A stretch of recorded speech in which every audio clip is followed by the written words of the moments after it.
अस्सलाम वालेकुम क्लास 6। अब हमारा वीक थ्री में इंग्लिश ए का चैप्टर है। ठीक है, चैप्टर नंबर 2 है the ransom of red chief. इसमें हम दो किडनैपर्स के बारे में पढ़ेंगे जिनको किडनैपिंग के बदले ख़ुद पैसे देने पड़ गए। उन दोनों को पैसे नहीं मिले बल्कि उन्हें पैसे देने पड़ गए। उन दोनों किडनैपर्स का नाम था सैम एंड बिल। अब उनके पास थे $600 और उन्हें $200 और चाहिए थे ताकि वो ज़मीन ख़रीद सकें जिस एरिया में वो रहते थे उधर। अब उन्होंने जो है किडनैपिंग करने का फ़ैसला किया और उसके लिए उन्होंने उधर के मशहूर जो शायरी था एबेनेज़र डोरसेट, उसके बच्चे को किडनैप करने का सोचा। उसका बच्चा जो था वो 10 साल का था और उन्होंने सोचा कि उसके तावान के बदले वो उसे $2000 उसका जो फादर है वो इन्हें दे देगा। तो एक दिन वो गए बच्चे के पास और उसे कहा कि तुम मिठाई खाना चाहोगे। लड़के ने ईंट का एक टुकड़ा बिल के सर पर खींच मारा। मतलब वो बच्चा जो था वो बहुत बदतमीज़ था, फिर भी वो लोग उसे बग्गी में डालकर ले गए। फिर उसके बाद जो है उन्होंने बच्चे को बेहोश कर दिया और जब बच्चे को होश आया तो उसे लगा कि जैसे कि वो कोई खेल खेल रहा है। तो बिल उसे कहता है कि मुझे लगता है कि अब ये बच्चा सुधर गया है। तो बच्चा आगे से कहता है कि हम रेड इंडियन का खेल खेल रहे हैं। लड़का बहुत खुश होता है और उसे खैमे में घूमकर बहुत अच्छा लगता है और वो भूल जाता है इतनी देर में कि वो एक कैदी है। फिर रात के खाने के लिए वो उसे कहता है कि मुझे गोश्त चाहिए और रोटी चाहिए, तो वो उसे खाना भी देते हैं।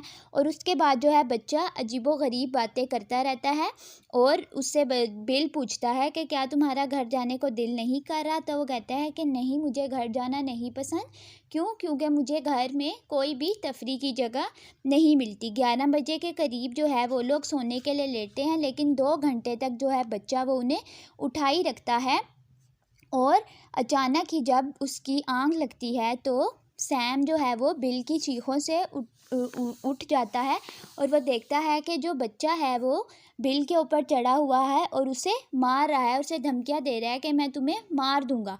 तो सैम एकदम से उठता है और बिल के ऊपर से उस बच्चे को हटाते हुए कहता है कि तुम ऐसी हरकत नहीं करो, नहीं तो मैं तुम्हें घर छोड़ाऊँगा। बिल बहुत ज़्यादा परेशान हो जाता है और वो सारी रात नहीं सो पाता।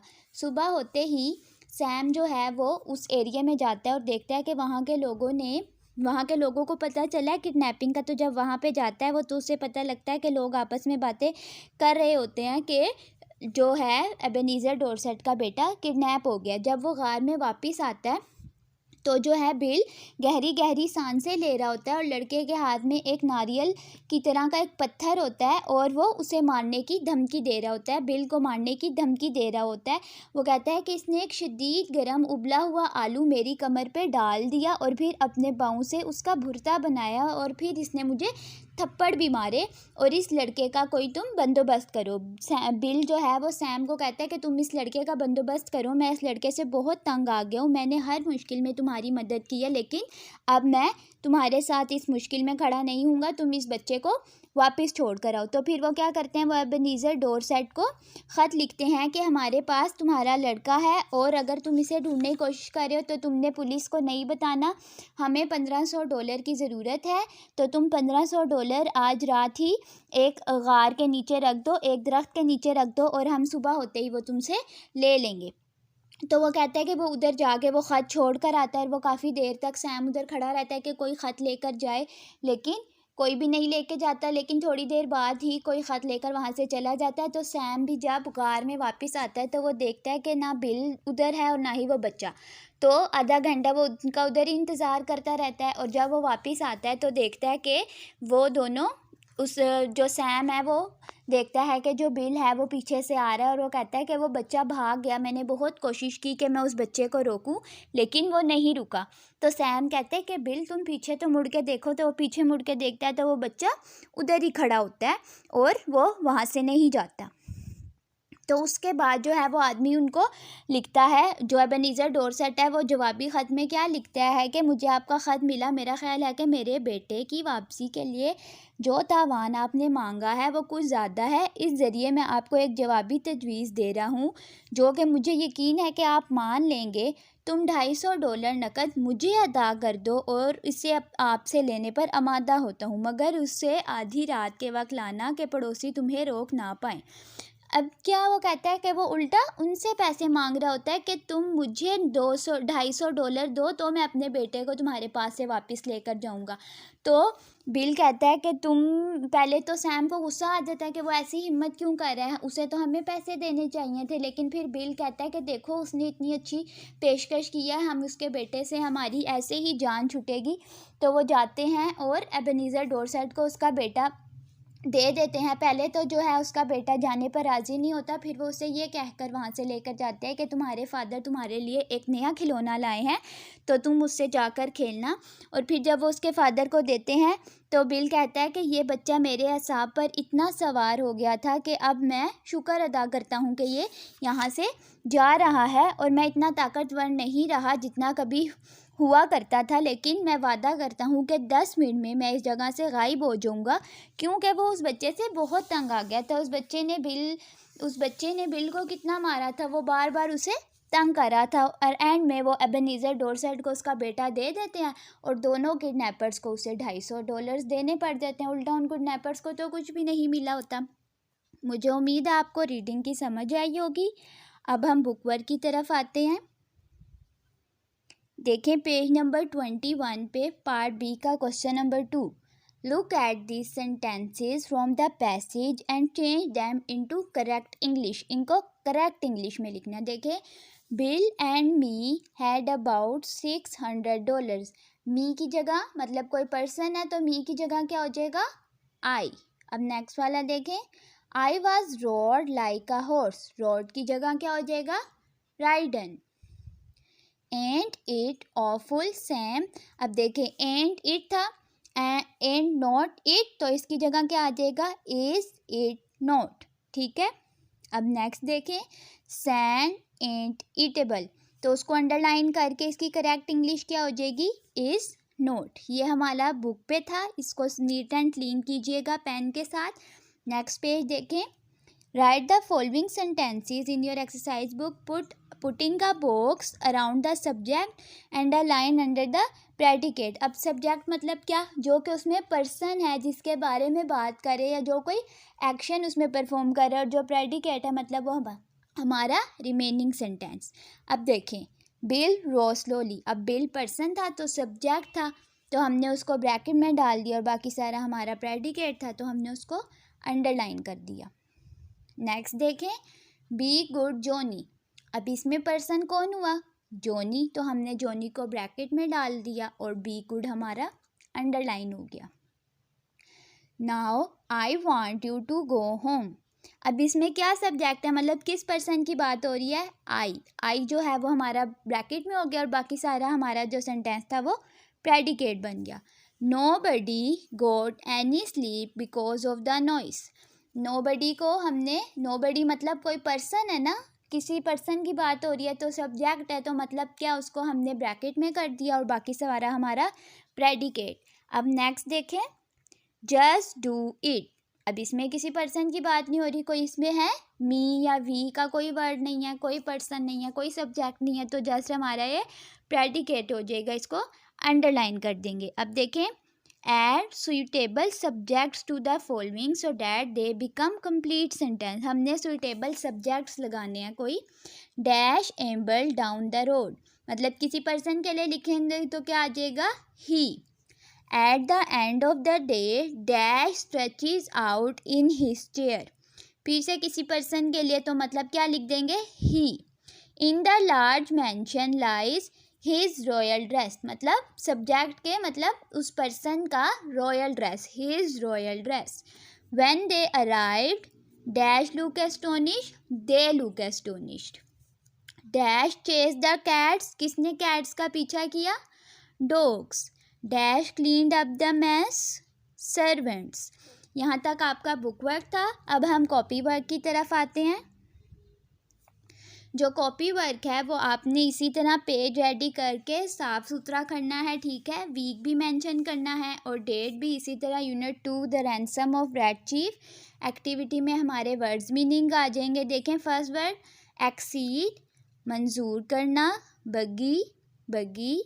काउंटर प्रोपोजिशन, जवाबी पेशकश, फोरक्लोज, बंद करना, मॉर्टगेज, गिरवी, प्रोमिनेंट, नुमाया, प्रोविजन, खाने पीने का सामान, स्काउट, जासूस, सब्जुगेशन, ताबेदारी या अतात, सरप्टिशियसली, खुफिया तौर पर, ट्रेचरी, दगाबाजी।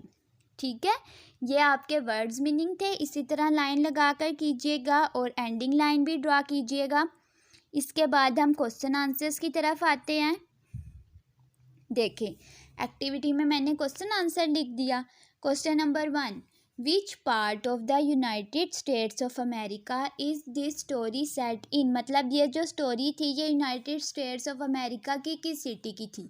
The story is set in the state of Alabama in the south of the United State of America. Alabama की थी ये स्टोरी। अगला क्वेश्चन है, why did the two man decide to kidnap someone. जो दो आदमी थे उन्होंने क्यों किसी को किडनैप करने का फैसला किया था। The two men decided to kidnap someone because they wanted $2,000 to buy some land. क्योंकि उन्हें कुछ ज़मीन ख़रीदने के लिए $2,000 चाहिए थे। What is the first sign we have in the story that the kidnappers have picked the difficult victim. अब हमें क्या साइन मिला था कि पहले ही शुरू में कि उन्होंने एक मुश्किल से बंदे को अपना किडनैप करने का सोच लिया है। The first sign that the kidnappers have picked the difficult victim is that he throws a rock at Bill's head. क्योंकि उसने बिल के सर पर पत्थर मार दिया था तो उन्हें वहीं से अंदाज़ा हो जाना चाहिए था कि ये बच्चा बहुत होशियार है। देखें, हर क्वेश्चन के बाद एंडिंग लाइन भी ड्रा कीजिएगा। क्वेश्चन नंबर 4 है, what do we learn about Ebenezer Dorset.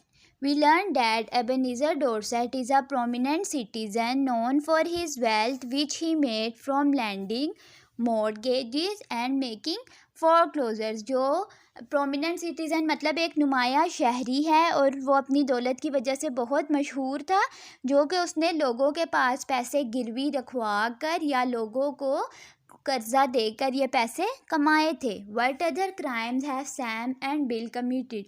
अब वो पूछ रहे हैं कि सैम और बिल ने क्या कभी इससे पहले कोई और जुर्म किया था। No other crimes committed by Sam and Bill have mentioned in the story. कि इसके अलावा तो उन्होंने कोई ऐसा काम नहीं किया था, कोई गलत हरकत नहीं की थी।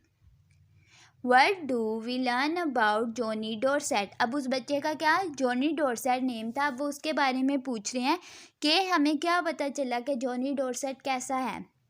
We learned that Johnny Dorset talks a lot, is 10 years old, has red hair, talks a lot, is violent and likes camping।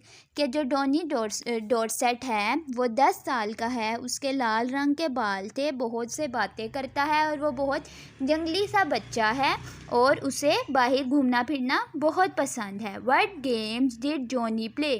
Johnny कौन सी वो जो बच्चा था वो क्या समझ रहा था कि हम क्या गेम खेल रहे हैं। He played a game in which he imagined himself a red Indian. जिसमें उसने क्या कहा था कि मैं क्या हूँ, रेड इंडियन। आगे देखें, why did Bill try to release Johnny before they had the ransom. अब वो बिल ने क्यों ये इरादा कर लिया कि वो जॉनी को रिहा कर देंगे इससे पहले कि उन्हें तावान तो मिला नहीं था। मतलब वो किडनैपिंग के बदले पैसे तो उन्हें मिले नहीं थे, तो वो क्यों सोचते थे कि वो बच्चे को भेज देंगे। Bill try to release Johnny before they had the ransom because he is being driven mad by the boy. क्योंकि जो उस लड़के ने बिल को पागल कर दिया था, उस लड़के ने इतना तंग किया था बिल को कि वो पागल हो चुका था। How did Sam and Bill get Johnny to go home. कैसे उन्होंने उस बच्चे को मनाया कि वो घर चला जाए। Sam and Bill got Johnny to go home by telling him that they were going to play with a new toy his father had bought him. कि उसके फादर उसके लिए एक नया खिलौना लाए हैं और वो लोग जाके उस नए खिलौने के साथ खेलेंगे। Where did Bill say that he would get into in 10 minutes? Is that possible? What does he mean? कि वो क्या कह रहा था कि वो 10 मिनट में कहाँ चला जाएगा, क्या ऐसा मुमकिन है। Bill said that he would be over the Canadian border in 10 minutes, which is not possible. He meant that he would be going as far away as possible to get away from Johnny. असल में वो जोनी से जान छुड़ाना चाहता था, इसलिए उसने कहा था कि मैं 10 मिनट में इस जगह से बहुत दूर चला जाऊंगा। यहाँ तक आपके क्वेश्चन आंसर्स कंप्लीट होते हैं। अब हम रेफर टू कॉन्टेक्स्ट की तरफ आते हैं। देखें रेफर टू कॉन्टेक्ट का ये वाला part. At last I fell into a troubled sleep and dream that I had been kidnapped and chain to a tree by a ferocious pirate with red hair. Who is this about? ये कौन सोच रहा था? Sam is dreaming about Johnny. Sam जो था वो जोनी के बारे में ये जो है ख्वाब देख रहा था। Why is his sleep troubled? He has kidnapped Johnny, but the kidnap is not going according to the plan. उसकी नींद क्यों ख़राब हुई थी? क्योंकि उन्होंने गलत बच्चे को किडनैपिंग के लिए चुन लिया था, और वो किडनैपिंग जो थी वो बिल्कुल भी वैसी नहीं जा रही थी जैसा उन्होंने सोचा था। Why is this a strange dream for this character to be having? Sam is the kidnapper, not the victim, but in his dreams the roles have been reversed. Sam जो था वो तो किडनैपर था, लेकिन ख्वाब में उसे ये लग रहा था कि असल में जो कैदी है वो सैम है। उनके रोल्स ही उल्टे हो गए थे, मतलब जो कैदी था वो कैदी नहीं रहा था। अब रेफर टू कॉन्टेक्स्ट के पार्ट बी की तरफ आते हैं। I think Mr. Dorset is generous for making us such an offer. Who is the speaker and to whom are the words addressed? ये कौन ये बात कर रहा था और किससे? Bill to Sam. बिल ये बात सैम से कर रहा था। Who is Mr. Dorset and what is his offer? Mister Dorset कौन थे और उन्होंने क्या ऑफ़र दी थी? Johnny's father, he is offering to take Johnny back if the kidnappers pay him. Johnny के फादर थे वो, और वो क्या कह रहे थे कि उन्हें पैसे दिए जाएं ताकि वो जोनी को वापस ले जाए। Why is this offer unusual in this situation? It is unusual because the ransom is paid to the kidnappers not by them. ये तो नहीं था ना, ये तो अजीब सी बात थी कि जो किडनैपर्स हैं उनको पैसे नहीं दिए जा रहे, उल्टा उनसे पैसे मांगे जा रहे हैं। अब यहाँ तक हमारे रेफर टू कॉन्टेक्ट्स हो गए हैं। अब हम आते हैं इसके सेंटेंसेस की तरफ। ट्रैचरी, दगाबाजी। They faced him with evidence of treachery, के उन्होंने सबूतों के साथ उसकी दगाबाजी के लिए उसे पकड़ा। फ्रोशियस, खूनख्वार। The ferocious lion is chasing a deer, के जो खूनख्वार शेर था वो हिरन का पीछा कर रहा था। प्रोपोजिशन, पेशकश। The young man gave a good proposition at the meeting, के जो जवान आदमी था उसने मीटिंग में एक अच्छी पेशकश दी। सरप्टिशियसली, खुफिया तौर पर। Umar surreptitiously had a look in the answer book, के उमर ने खुफिया तौर पर जो है बुक पर झांकने की कोशिश की। स्टूड बाय यू, साथ देना। Your friend stood by you in difficult time, के आपके दोस्त मुश्किल वक्त में आपका साथ देते हैं। गेट ऑन माई नर्व्स, एसाब पर सवार। The sound of the yelling puppy was getting on my nerves, के जो चीखते हुए पप्पी की आवाज़ मेरे असाब पर सवार हो रही थी। आगे देखें सेंटेंसेस। लाइक अ लीच, जोंक की तरह। His son did not want him to go back abroad and was clinging to him like a leech, के उसका बेटा नहीं चाहता था कि वो बाहर के मुल्क वापस जाए, इसलिए वो जोंक की तरह उसके साथ चिपका हुआ था। पैच्ड अप, हल कर लेना। They have patched up their differences, के उन्होंने अपने आपस के मसाइल हल कर लिए। Take it off your hands, किसी का हाथ पीछे करना। I will take this work off your hands if you promise to pay me, कि मैं ये काम तुम्हारे हाथ से ले लूँगा कि अगर तुम मुझे इस काम के पैसे दोगे। यहाँ तक आपके सेंटेंसेस कंप्लीट हो गए। अब नेक्स्ट जो है वो हमारी पार्ट बी का क्वेश्चन नंबर 3 की एक्टिविटी है। आप लोगों ने इसे नेक्स्ट पेज से ही करना है। Find 2 or more meanings for each word. हर वर्ड के लिए 2 और 2 से ज़्यादा 2 मीनिंग्स हम लिखेंगे। रैटल, बजना या खड़खड़ाना। स्काल्प, कंधा करना या खोपड़ी। होम, मकान या घर। ग्लेंस, इशारा या झलक। फिगर, एदादोशुमार या शक्ल। प्रोमिनेंट, उभरा हुआ या नुमाया। स्टोर, ज़ख़ीरा करना या दुकान। कर्स, फटकार या बद्दुआ। मोमेंट ज़रूरत या लम्हा, नॉइस हुल्लड़ या शोरगुल। अब बच्चों आपका वीक 3 का काम यहीं तक था। मुझे उम्मीद है आपको काम की समझ आई होगी। जो काम आपका बुक पर है उसे अच्छी तरह साफ़ सुथरा बुक पर कीजिएगा। जो काम कॉपी का है उसे कॉपी पे कीजिएगा, ठीक है। Neat and clean ending line proper draw कीजिएगा और साथ साथ इस काम को याद कराइएगा। और आपने अपना ये काम जो है वो वेडनेसडे वाले दिन स्कूल में चेक कराना है। तब तक के लिए अल्लाह हाफिज़।